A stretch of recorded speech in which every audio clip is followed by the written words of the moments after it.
Hi there. Before we begin today, I would like to make an apology for the quality of Gravity Rush footage in today's video. Due to my inability to record handheld games, I've often used other people's footage for the likes of Medieval Resurrection and Patapon. Thank you again to Ultra Garrison and General McBadass for that footage, by the way. However, I haven't been able to find good quality Gravity Rush footage, nor is there an easy way to record the Vita directly. As such, I've had to point a camcorder at my Vita today, and while the footage isn't great, it's the best I can do right now. If I get the opportunity in future to remake the video with better quality footage, I will, but for now, this will do just because I'm itching to make this video. And with that, let's get started.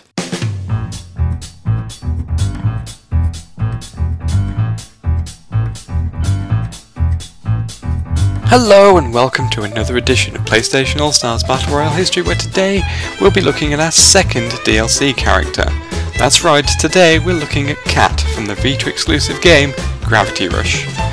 Created by former Silent Hill and Forbidden Siren director Keiichiro Toyama and inspired by French comics, Gravity Rush was a quirky little adventure for the Vita set in the strange world and sky known as Hexville. The main character was a girl named Cat who found herself in Hexville with no memory of who she was or where she came from. Even stranger for her, she discovered that she had the power to manipulate gravity thanks to a mysterious cat that she named Dusty. Attempting to discover information about her background, Cat used her powers to help people with errands and also save the city from mysterious creatures known as Nevi. Giving the Vita one of its few exclusives, Gravity Rush was a fun adventure title with a mind-boggling storyline, great art design and awesome music. Cat was also an incredibly likable character, and this has led her to make appearances in various other games, from Everybody's Golf to Little Big Planet and, of course, PlayStation All-Stars Battle Royale. Known for her fast-paced kick combos and aerial shenanigans, Cat is a welcome but sometimes frustrating addition to the cast, being notorious for being banned in tournaments for being difficult to chase down due to her focus on being in the air almost constantly. But let's take a look at where all that came from, shall we? At the beginning of Gravity Rush, the player had to poke an apple from a tree on a suspended platform. The apple then fell down into Hexville, where it rolled through a courtyard and bumped Cat on the head, prompting her to wake up and start her adventure. This is referenced in the last of her intros in PlayStation All-Stars, where she was also woken by a rolling apple tapping her on the head. In Gravity Rush, Cat was a girl who had legs and knew how to use them to kick enemies in the face. Her primary attacks in the game are all kicks, with her basic attack being a rapid kick combo that could be upgraded throughout the game, allowing it to be extended as well as causing more damage. One of the moves she performed in its updated version was a move where Cat thrust her knee into an enemy. This basic combo is naturally in PlayStation All-Stars, and it seems to be the basic version of a combo from the start of Gravity Rush. However, the knee move from her extended combo seems to be the inspiration for one of her aerial moves, the Swift Knee. When Cat kicked while jumping in Gravity Rush, she would perform a sideways kick in the air. It wasn't the most useful move in the game since Cat had better aerial options, but it still served the basis for a move in PlayStation All-Stars, since this appears to be where her launch kick move comes from, where Cat will perform a short hop forwards while kicking. But if you press the kick button a little earlier after pressing jump, Cat can perform a very different move. In this move, she would spin in the air and slam her heel down, which is a pretty nice way to lead into a normal combo. This move also appears in PlayStation All-Stars, where it has been named Quick Kick, which is interesting because it's not much quicker than her normal kicks. This move may also be the inspiration for her aerial spiral heel move, which seems to have no other origin in Gravity Rush. If you swipe the screen at any point while playing Gravity Rush, Cat would perform a dodge roll in the direction you swiped. A pretty useful move to have, I'm sure you'll agree, but it could be followed up with a couple of extra kick moves. If you dodge rolled towards an enemy and then press kick, Cat would leap out of the roll feet first, forcing her heel diagonally upwards, which was a nice combo starter. If you rolled away from an enemy and pressed kick, Cat would perform a kickflip move instead. Both of these are also moves in PlayStation All-Stars, with somersault kick being basically the same as the reverse roll flip kick, only now it has the power to launch opponents, while piercing heel seems to be the forward roll kick with added gravity powers. Speaking of gravity powers, they didn't call the game Gravity Rush for nothing. Thanks to her magical galaxy cat, Dusty, Cat was able to manipulate the direction of gravity, allowing her to fly. Well, she wasn't really flying so much as falling sideways, since the way her power worked was that she would shift gravity in a certain direction and then start falling in the direction that she moved it. This was pretty much the basis for much of the gameplay in Gravity Rush. Cat would use this power to float around the city of Hexville, flinging herself around to get to places quickly, battle Nevi, and run errands for the citizens of the city. At first this power could be fairly disorientating, but you got used to it. Since this is a central aspect of her character, it was added to PlayStation All-Stars. Instead of a double jump, Cat will use her gravity powers to propel herself a short distance in whichever direction the player chooses, which is one of the main things that makes her so mobile in the air. While in the air, Cat could perform a special special kind of kick where she would propel herself towards an enemy heel first, using the force of her fall to put extra power behind her kick. This was, appropriately, the gravity kick. It was often used to take down aerial enemies or as a way to begin attacking from afar. It's also possible to string several gravity kicks together on a series of enemies if you manage to get the timing right. Gravity kick takes up another couple of slots in Kat's PlayStation All-Stars moveset, from her side triangle move to her aerial down triangle, which are all based on the gravity kick. It's also possible to chain the aerial kicks together to close in on opponents. Early on in Gravity Rush, Kat realised that she needed to find a home in the strange land she'd found herself in. After finding a large secluded sewer pipe, she set about gathering furniture to turn it into a home. To do this, she found people who were getting rid of furniture around town and used her gravity powers to carry them back home. This power was a stasis field, which was an orb of centralised gravity surrounding Kat that allowed her to pull objects close to her and have them hover around her. But this wasn't just useful for moving house, this was also useful against enemies, since you could pick up crates and other bits and pieces using the stasis field, and then force them towards enemies with a big gravitational shove. This power is also in Kat's moveset in PlayStation All-Stars, where she will summon random debris from her game and let it hover around her so that she can chuck it about in a match. Among the debris are rocks, chairs to reference the original use of the power, and the traditional crates and barrels that would be chucked about in Gravity Rush.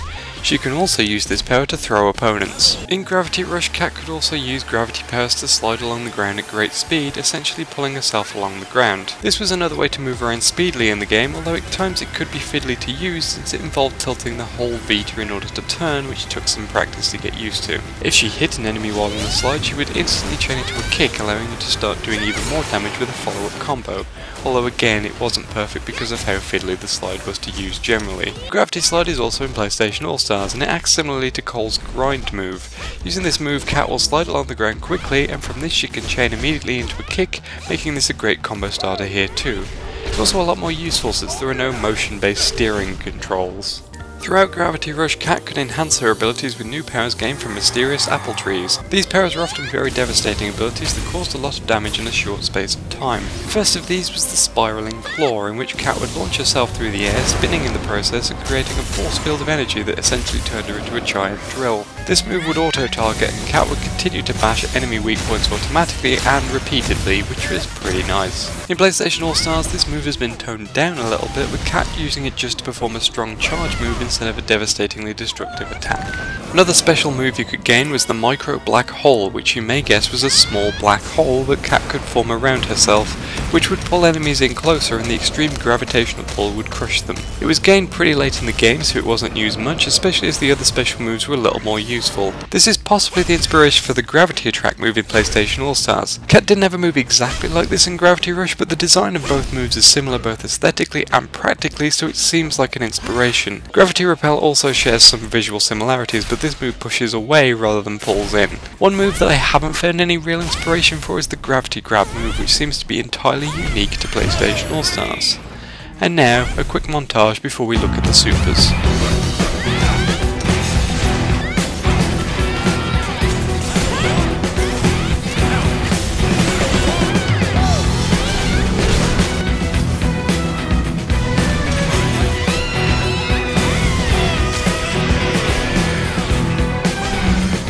Level 1! There were several instances where Kat would go up against a huge Nevi causing mass destruction, and she had to save everyone from the danger it presented. Bosses were fought in the same way as a normal enemy, repeatedly bashing their weak points until their health ran out. But generally finishing them off wasn't as simple as just emptying their health bar.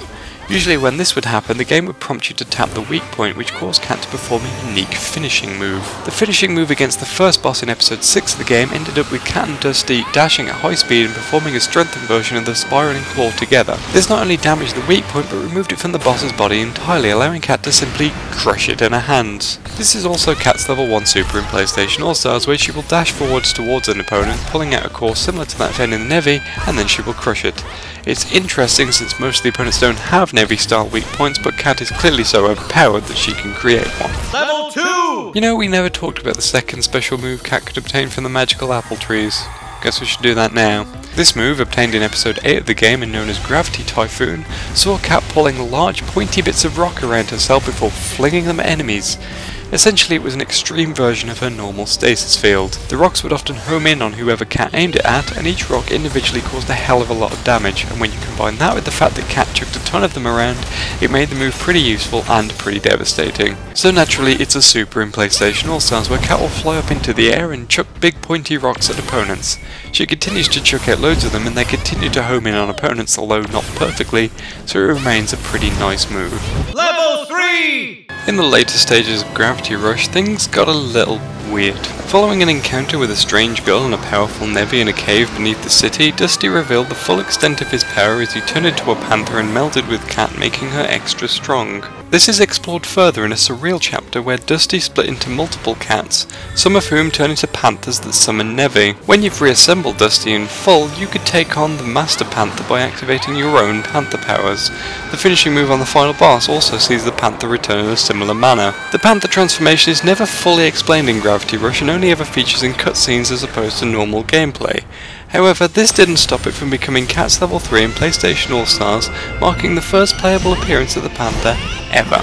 Due to the lack of insight on the Panther, the level 3 attacks are largely made up, allowing Cat to attack with the Panther claws or to charge around. The micro black hole also features in full here and is a definite use of the ability as opposed to the suspected inspiration for Cat's normal moves. And that's about it really. I'll see you next time when I continue my mission. Stay tuned.